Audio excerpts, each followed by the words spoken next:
জয় মা রতন্টি কালী মায়ের জয়। আজ 17ই জানুয়ারি গুসকরা নিউ টাউন এলাকায় স্থাপিত মা রতন্টি কালীর আজকে পুজো। আমি চলে গিয়েছিলাম আমার দিদার সাথে পুজো দিতে। প্রত্যেক বছরের মতন এবছরও বেশ অনেক বড়সড় ভাবেই মেলাও বসে গেছে। মায়ের পুজো দেওয়ার জন্য ওই বাইরের দোকান থেকে কিনে নিয়েছি প্যাড়া, ফল ইত্যাদি।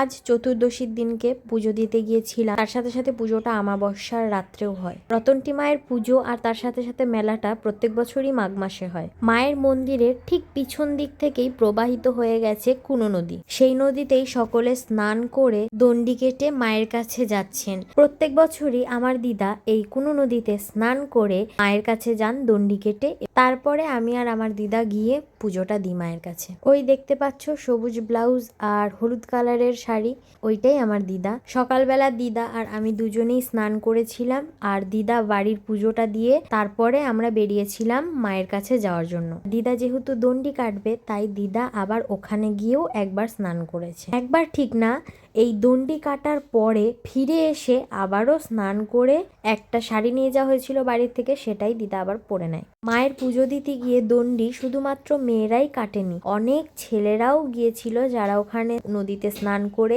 দণ্ডি কেটেছিল। দিদার দণ্ডি কেটে আবারও স্নান করে বাড়ির থেকে যে পরার জন্য শাড়িটা নিয়ে যাওয়া হয়েছিল সেই শাড়িটা পরে চলে এসেছিলাম পুজো দেওয়ার জন্য।